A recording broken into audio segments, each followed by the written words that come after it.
ഈ മൊനുമെൻ്റ് ഇത് ബിൽറ്റ് ചെയ്തത് ആഗ്ര ഫോർട്ടിനകത്തുള്ളത് തന്നെയാണ്. ഏറ്റവും വലുതായിട്ടുള്ള ഒരു മൊനുമെൻ്റാണ് ആഗ്ര ഫോർട്ടിലുള്ള ഈ പാലസ്. ഇത് അക്ബറാണ് ഉണ്ടാക്കിയത്. ഇതിനകത്ത് നിന്നുകൊണ്ടാണ് അക്ബർ സൂര്യ നമസ്കാരമൊക്കെ നടത്തിക്കൊണ്ടിരുന്നത്. ഇതാണ് അക്ബർ ഉണ്ടാക്കിയത്. ഇത് വളരെ മനോഹരമായൊരു കൊത്തുപണിയൊക്കെ ഇതിനകത്തുണ്ട്. ഇതിനകത്ത് നിന്നുകൊണ്ട് നേരത്തെ സൂചിപ്പിച്ചതുപോലെ തന്നെ താജ്മഹൽ കാണാനായിട്ട് കഴിയും. ഇതാണ് അക്ബർ ഉണ്ടാക്കിയതെന്ന് പറഞ്ഞത്. ഇതിനകത്ത് ഈ കാണുന്നത് ജയിലാണ്.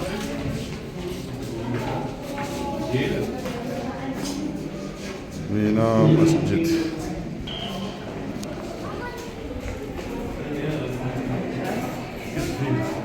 അക്ബറിൻ്റെ കാലഘട്ടത്തിലെ നിർമ്മിതിയാണിത്. ആഗ്ര ഫോർട്ടിനകത്തുള്ള ഒരു പാലസാണിത്.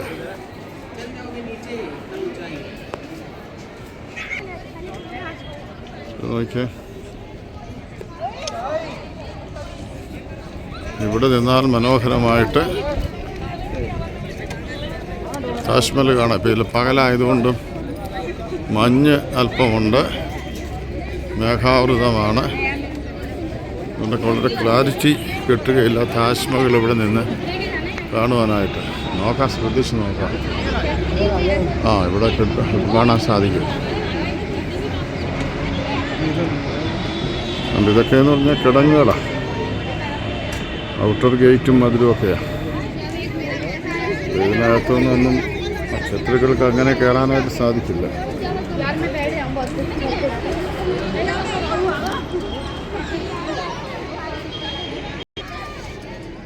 അതുകൊണ്ടോ എന്നാ തണ്ണാനൊന്ന് തീറ്റി ഇന്ന് വേണ്ടില്ലേ.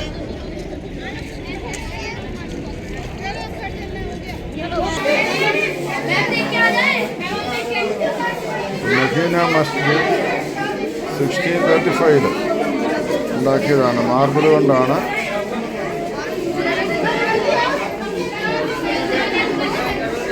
ഷാജഹാൻ 1635 നിർമ്മിച്ച ഒരു മസ്ജിദാണിത്.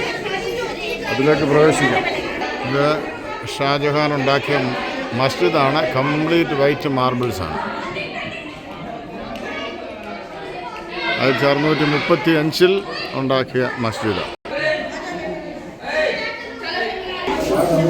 ഇതിൽ നിന്ന് നമ്മൾ താഴോട്ട് നമ്മൾ ഇറങ്ങുകയാണ്.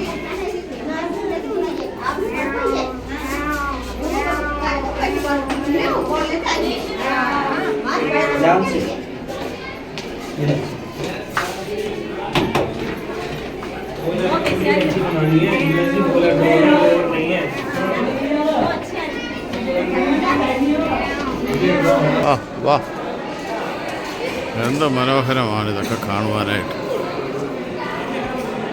ഇത് സമയം കിട്ടുന്നുണ്ടെങ്കിൽ ഇതൊക്കെ വന്ന് ജീവിതത്തിലൊന്ന് കാണുവാൻ കഴിയണം. ആഗ്ര ഫോർട്ടിൽ 16 പാലസ് ഉണ്ടെന്ന് പറഞ്ഞില്ലേ. ഇതൊക്കെ ദർബാർ ഹാളുകളായിരിക്കാം. എന്തായിരുന്നാലും പാലസിൻ്റെ മനോഹാരിത.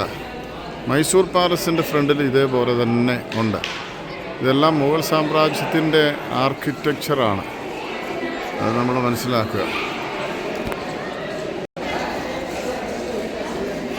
ഇപ്പോൾ ആഗ്ര ഫോർട്ടിൽ നിന്ന് നമ്മൾ ഇറങ്ങാനായിട്ട് പോകുകയാണ്. ഇതിനോട് ഗുഡ് ബൈ പറഞ്ഞ് മറ്റൊരു സ്ഥലത്തേക്ക് പോകുന്നു.